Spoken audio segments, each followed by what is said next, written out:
বাংলাদেশের দক্ষিণাঞ্চলে অবস্থিত এক রহস্যময় প্রাচীন স্থাপনা শুধুই একটি মসজিদ নয়, এটি সময়ের সাক্ষী।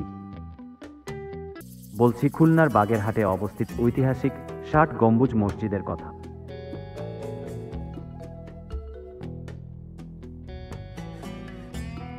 এক ৫০০ শতকে এই মসজিদটি নির্মাণ করেছিলেন খান জাহান আলী।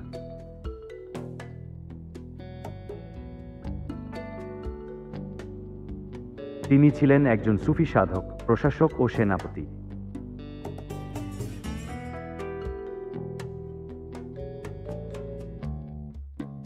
মসজিদের গম্বুজের সংখ্যা শুনলে আপনি চমকে উঠবেন। মসজিদের নাম ৬০ গম্বুজ, কিন্তু গম্বুজ আছে মোট ৮টি।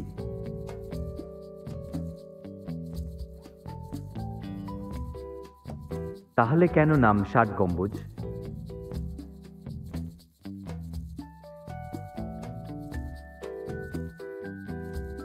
একটি ব্যাখ্যা বলে ৬০ মানে এখানে অনেক, আরেকটি মতে এখানে ছিল ৬০টি স্তম্ভ, তাই এই নাম।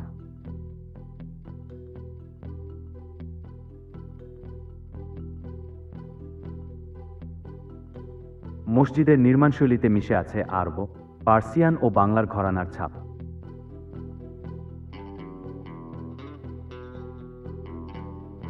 পুরো কাঠামো তৈরি হয়েছে পোড়া ইট দিয়ে।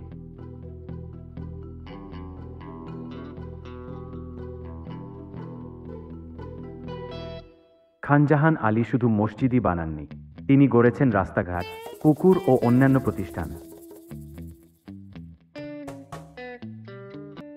স্থানীয়দের বিশ্বাস, জিনদের সাহায্য নিয়েই তৈরি হয় এই বিশাল মসজিদ।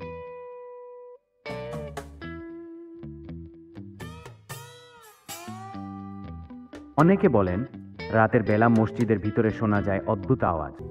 ১৯৮৫ সালে ইউনেস্কো একে ওয়ার্ল্ড হেরিটেজ সাইট ঘোষণা করে।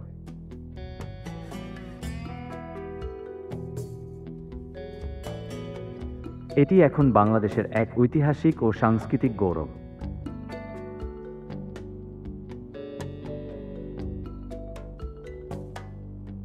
৬০ গম্বুজ মসজিদ একটি ইতিহাস, একটি রহস্য, একটি বিস্ময়।